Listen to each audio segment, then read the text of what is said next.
Friends, இன்றைக்கி டே 3. இன்றைக்கி நம்ம சென்னைக்கு ரிட்டர்ன் போக போகிறோம். வேலூர் போயிட்டு சென்னைக்கு போகணுன்னு சொல்லியிருக்காங்க. நம்ம ரிட்டர்ன் சென்னைக்கு தான் போகிறோம். கார் இங்கே நிற்கிது. இன்றைக்கி நல்லா இருக்குது கிளைமேட்டு. குளிர் ரொம்ப இல்லை, வெயில் அடிச்சிட்ருக்கு. அப்படி இல்லை, இன்றைக்கி கிளைமேட் நல்லா தான் இருக்குது. ஓகே ஃப்ரெண்ட்ஸ்,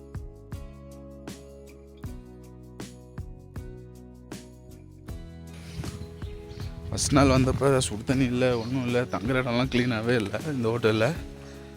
ஆனால் நேற்று எல்லாமே க்ளீன் பண்ணி வச்சிட்டாங்க.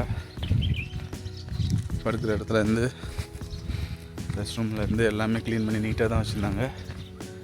இந்த ஹோட்டல் வந்து பார்த்திங்கன்னா கெஸ்ட்டுக்கெல்லாம் சூப்பராக இருக்கும். நல்ல ஒரு ஹோட்டல் தான். அக்காட் ஹைலாண்டுன்னு சொல்லிட்டு தொட்டபெட்டாவில் இருக்குது. கெஸ்ட்டுக்கெல்லாம் தங்குறதுக்கு சூப்பராக இருக்குது. ஃபயர் கேம்ப்லாம் பண்ணி தராங்க, எல்லாமே இருக்குது. இந்த பக்கம் வரவங்க ட்ரை பண்ணுங்கள். டிரைவருங்களுக்கு கொஞ்சம் கஷ்டம்தான். மார்னிங் ஒரு 9:30க்கு நம்ம ரூம்லேருந்து கிளம்பியாச்சு. இது கஸ்டமர் எடுத்த வீடியோ தான்.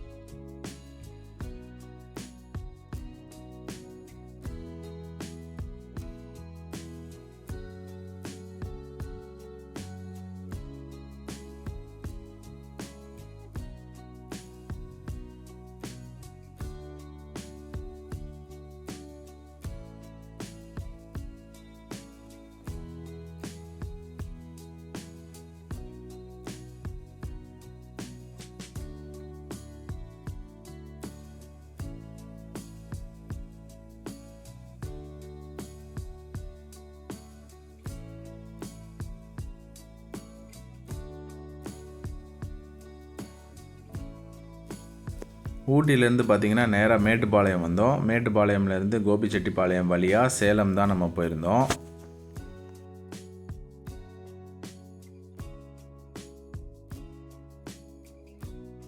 ஆஃப்டர்நூன் லஞ்சுக்கு பார்த்தீங்கன்னா ஸ்ரீ மங்கள விலாஸ் அப்படின்னு சேலத்தில் இருக்க ஒரு ஹோட்டலில் தான் நிப்பாட்டியிருந்தோம். அங்கே லஞ்ச் சாப்பிட்டுட்டு பக்கத்துலேயே அவங்க கஸ்டமரோட ரிலேஷன் வீடு இருக்குது. அங்கே போய் ஒரு 15 மினிட்ஸ் பிரேக்கு.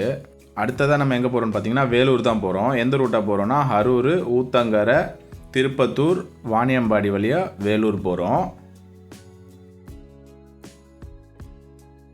வேலூரில் கஸ்டமரோட ரிலேஷன் வீட்டில் வந்து பார்த்திங்கன்னா ஒரு 1/2 hour பிரேக் போட்டிருந்தோம். அதுக்கப்புறம் அங்கேருந்து கிளம்பி நேராக சென்னை தான், எங்கேயுமே ஸ்டாப் பண்ணல. வடபழனியில் இருக்க கஸ்டமர் வீட்டில் கொண்டு போய் காரை சேஃபாக நிப்பாட்டிட்டு நானும் கிளம்பிட்டேன். அடுத்த வீடியோவில் பார்க்கலாம். பை.